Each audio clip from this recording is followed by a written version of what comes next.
Greetings, friend, and welcome to the Between the Covers podcast, where we are working to eliminate the self-limiting beliefs that are preventing us from becoming the heroes of our own stories.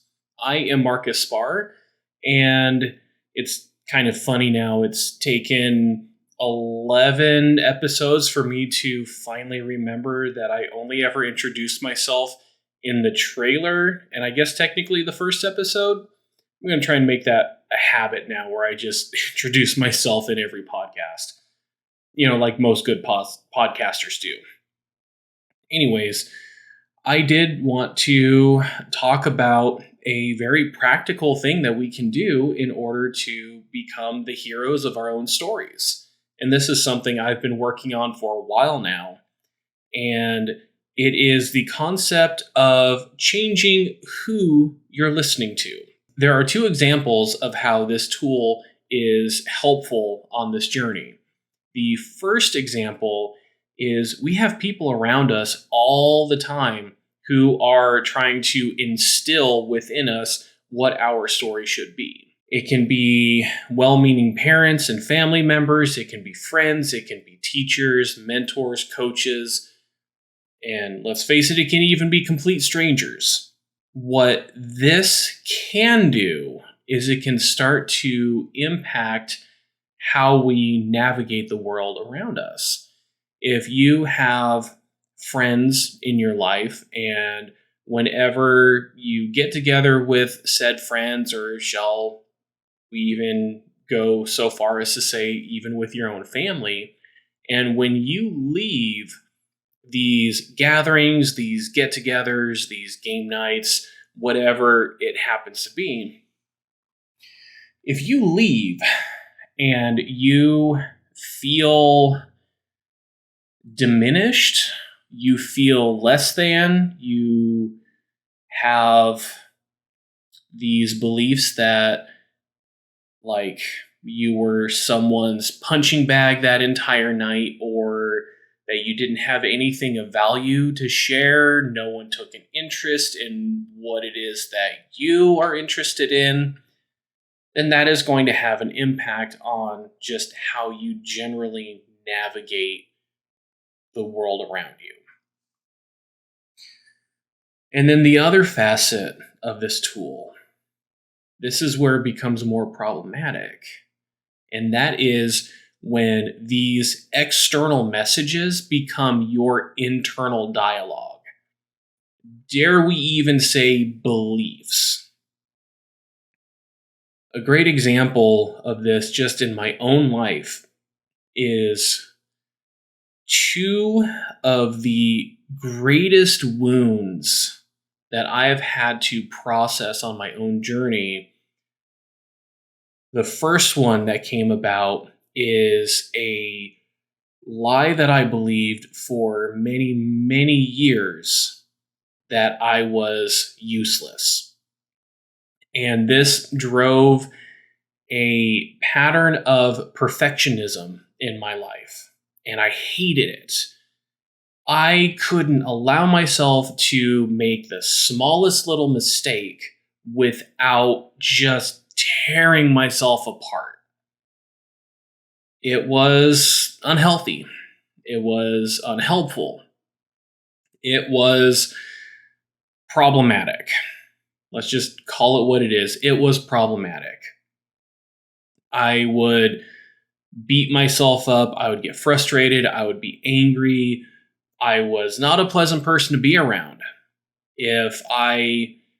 Oh gosh, when I think about it, this can still come up sometimes. I have this really bad habit. I don't know if this is something that you've experienced.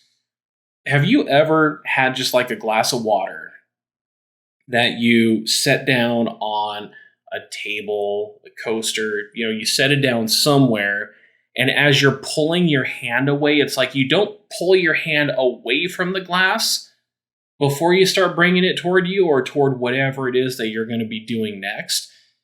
You do that while your hand is still right there by the glass and you almost knock it over. That would trigger a response in me where the dialogue that I had playing in my head typically would go along the lines of, how could you be so stupid? How could you be so unskilled, so lacking dexterity as to put down a glass of water and almost knock it over because you didn't move your hand away before you started doing something else? That's the kind of level of, say, perfectionism and negativity that I had toward myself. It was not good. And that was a rather mundane example. This is something that would also come into my life in much more significant ways. There is a story that is attached to this wound. And this was, how long ago was it now?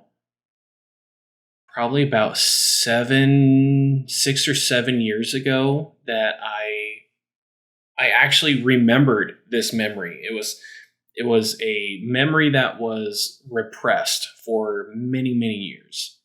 I was probably about 8 or 9 years old, and I was going to one of the first houses that my dad grew up in. My grandfather had just started as a Methodist pastor, and this was the first parish that he was a pastor over.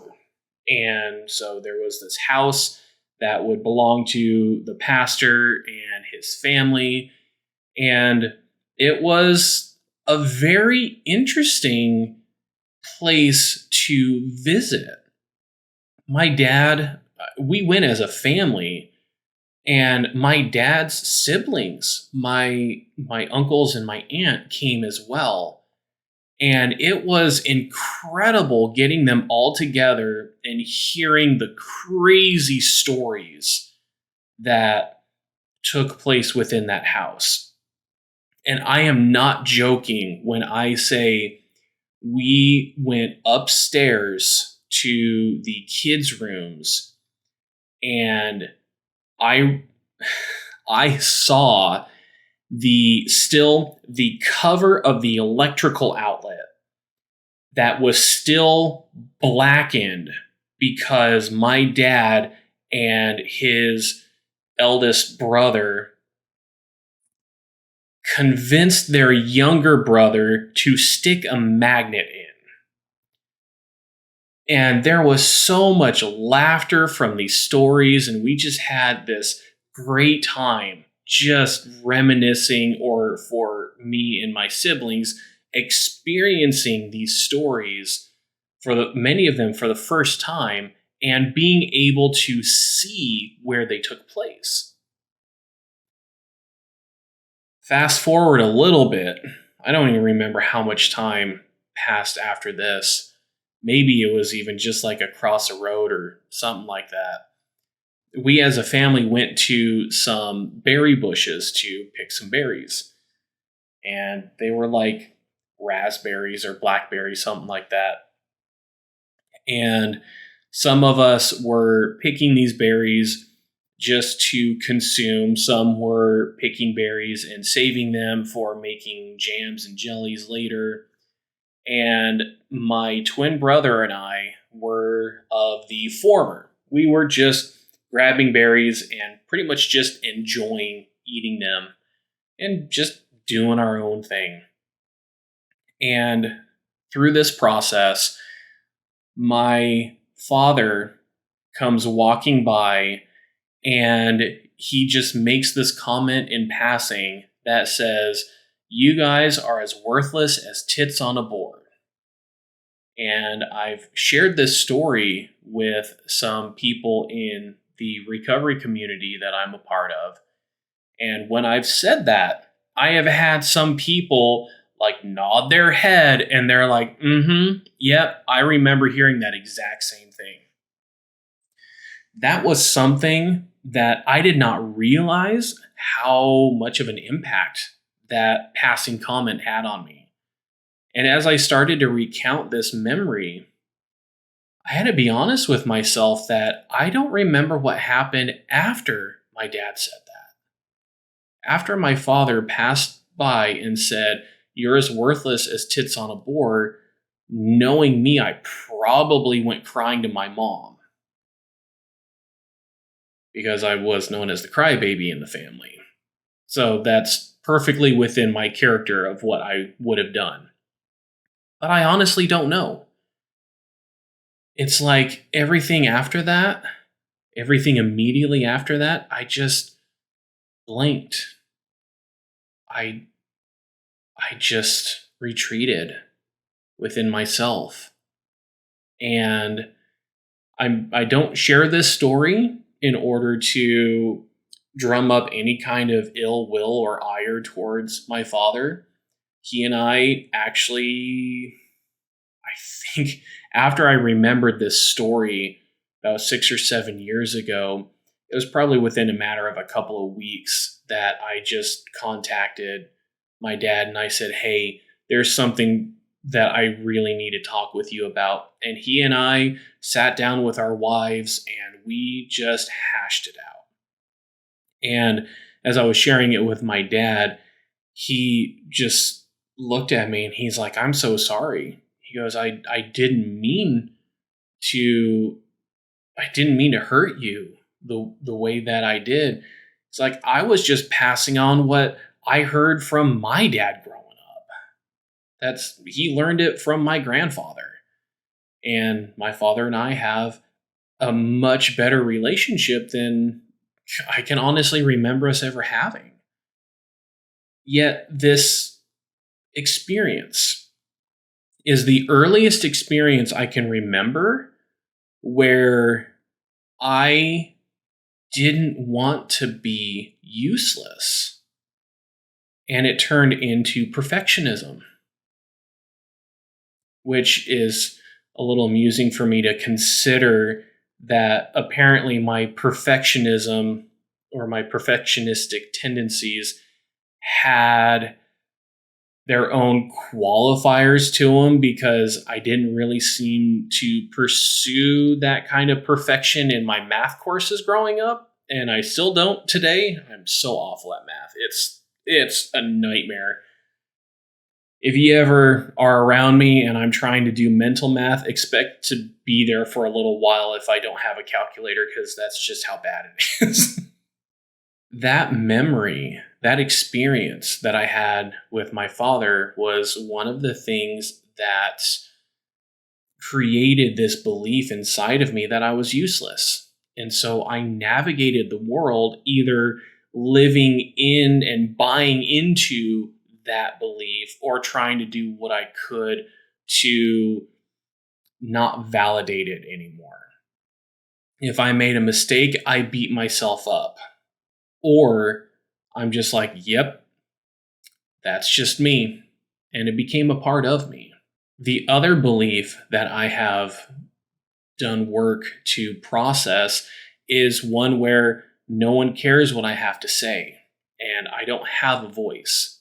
I shared on a previous podcast how I discovered my voice at a retreat with some other coaches and how I roared like a dragon when I found it. This is probably the freshest wound within me that I still am trying to work through because it's one that can be reinforced the most. If I were to talk to any friends and family, I would hear from people who love me and who know me that no, I'm not useless. I do good things. I am a good person. I am valued and they want to have me around. And yet, this one about not having a voice, ooh, this one, there are more actions that are often taken to reinforce this belief and message than this one that I'm useless. Because this often comes around unfortunately, when I am around people who genuinely love and care for me, yet they will often talk over me. I have been around people who are very boisterous, and they are, we'll say, they get excited about what they talk about. And if I have something that I want to share, I have had experiences where I have tried to interject into a conversation, and about a second after I've started saying something, someone else will start to say something.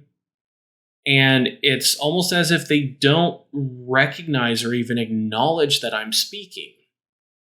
Because most of the time, what I do in these situations is I just clam up. I just stop sharing whatever it is that I was going to share. I have been to gatherings with friends and family that will eventually just go to me being silent. I'm just there for the food or something, but I stopped talking and I stopped trying. In working with my therapist, she challenged me to try and change this behavior, and it's like, well, have you ever just tried continuing to talk or just saying something like, excuse me, I was saying something? The latter I haven't done, but I have tried to just continue talking to just validate that, hey, I was in the middle of saying something. Please don't interrupt me. Every time it has just turned into me and the other person trying to talk over each other. And that has been, I'll even say it's been a pretty traumatic experience. I have even shared this with my mother. And she just kind of looked at me with sad eyes when I shared that and said, "Wow, I can just imagine what all these people are missing out on because you're just not sharing anything." And that's a nice sentiment, I'll be honest. Yet it it took changing my environment in order to stop having these messages being reinforced. This is some of the hard work. When we're talking about changing who you are listening to, we're talking about changing who you spend time with. You might have some really good relationships with your family, and there might be some of these people that, while you want to spend time with them, there's some of these individuals who will make it that you feel diminished or demeaned by the time you're heading home. And if that's the case, then maybe you need to set some boundaries around those relationships. Maybe you need to speak up about what it is that is going on and say, I'm not going to put up with this anymore. And maybe you actually follow through with those boundaries and you don't see them as often. Or when you go visit, if they start picking on how you look, your weight, whatever it is, maybe it's even that you dropped out of college or that you don't have a GED, whatever it happens to be. Maybe it's the fact that you're still single and everyone has this expectation that you should be married by now, but you are not ready for that. If you speak up for yourself and say, I'm not going to put up with any of this anymore, and you set appropriate responses for when these boundaries are crossed, it might be you're going to have a nice family dinner or you're going to go hang out with some friends and someone crosses that boundary. it can be at that point you say, all right, I'm sorry, but I have to leave. Well, why? Why are you leaving so suddenly? We talked about this. I'm not going to subject myself to any more of this ridicule. And even if they apologize and it's like, oh, no, please just stay. I'm sorry. Just follow through. Just be like, nope, I guess I'll see you next time. Maybe you just need to find different people to spend time with. Maybe you need to find individuals who are going to lift you up, individuals who are going to affirm you, that by the time you leave and you're heading home, you're like, man, I really don't want to go home right now because I still want to be with these individuals.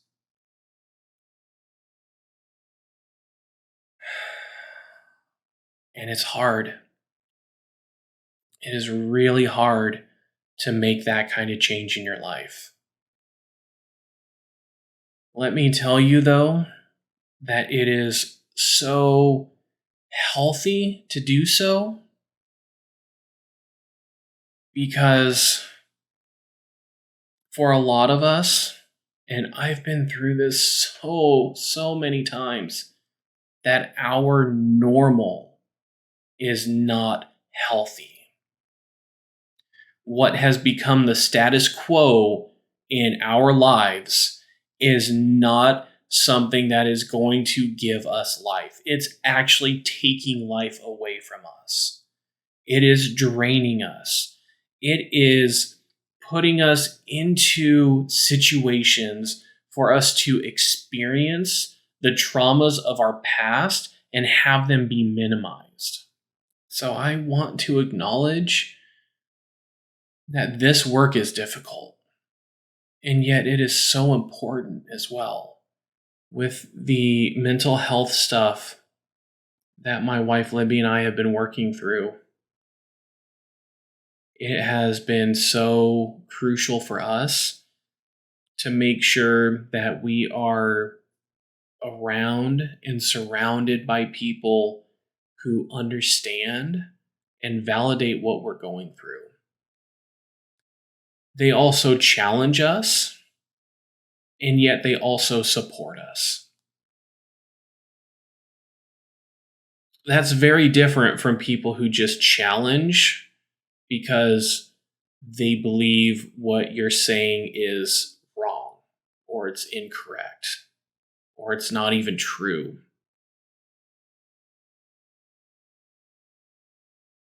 Change who you listen to. This can even be changing what you tell yourself. Oh, this is hard stuff here. The example that I gave earlier about almost spilling a glass of water, those messages that I would say to myself, those are not healthy messages. I would tear myself down. I would belittle myself. I would demean myself. And a lot of it was because I believed it was true. Because I made that little mistake, I wasn't worth anything at all. Wow. I honestly did not expect it to get this personal as I was talking about this. It could even be that when you change who you're listening to, it might even be in the realm of entertainment.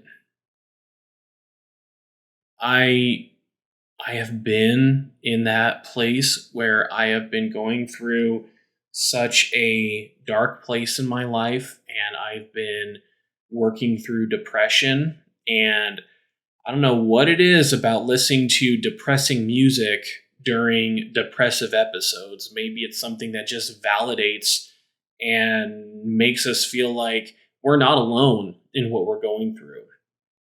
And that's okay for a time.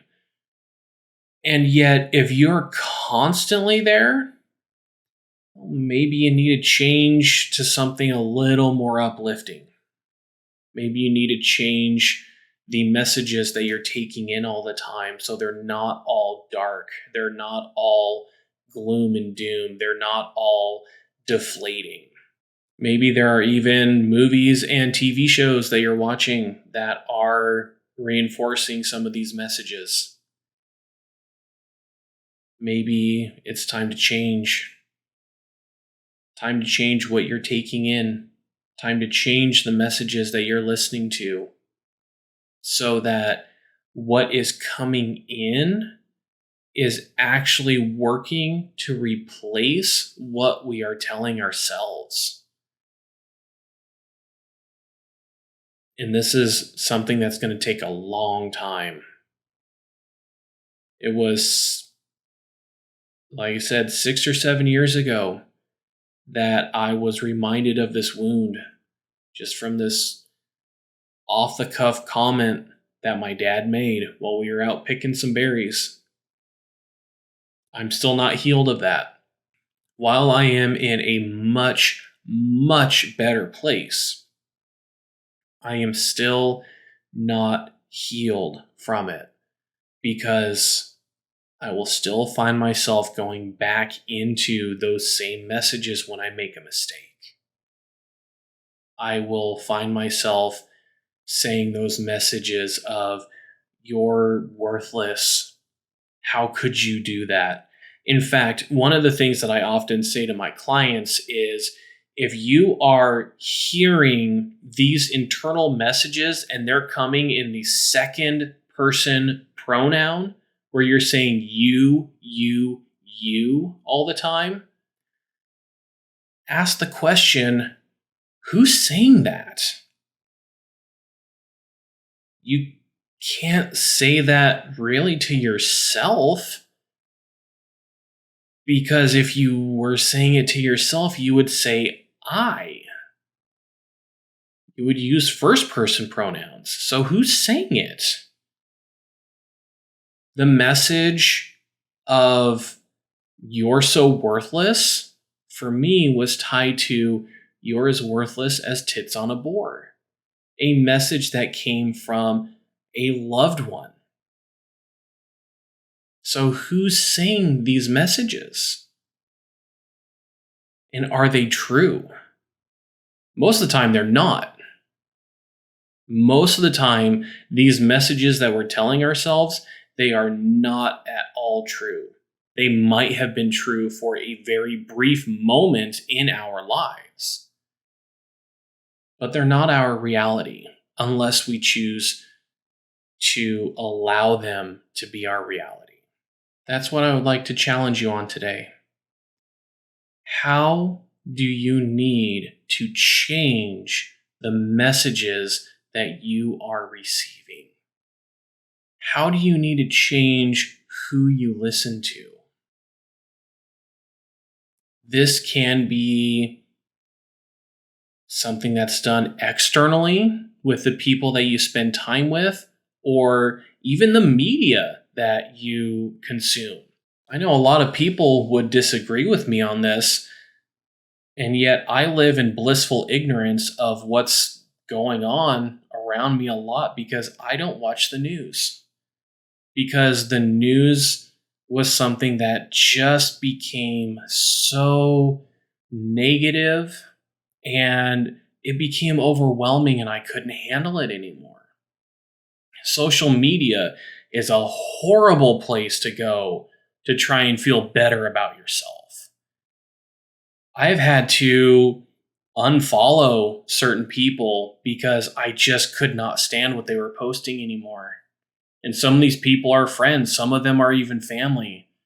And I cannot listen to what they are saying because it just made me feel horrible. It made me feel worse when I'm listening to propaganda or all I am receiving is the highlights of someone's life and I compare it to my own and it's like, well, I don't have that. Maybe what needs to be changed is what you're saying to yourself. Maybe the messages that need to be addressed are ones that are tearing yourself down. The things that if we could hook up a radio to your brain in order to hear the internal dialogue that you are saying to yourself and about yourself, you would blush and be mortified by it. I know I would be. I would be mortified if people actually heard a lot of the things that I used to say to myself, and sometimes I still say to myself. So what do you need to change? What is the self-limiting belief that you are holding on to that is no longer true in your life, that you can let go of in order to have a much more life-fulfilling and positive experience with the world around you? I hope that you found this message encouraging, and I am looking forward to continuing our conversations next week. So until then, live strong for today. Thanks so much for watching or listening to this podcast. If you like what you're hearing, then give this video a like and subscribe so you don't miss out on any future uploads. If you are interested in working with me, then take a look in the description where you can find my website or a link just to schedule a free 50-minute one-on-one call with me. Looking forward to talking with you soon.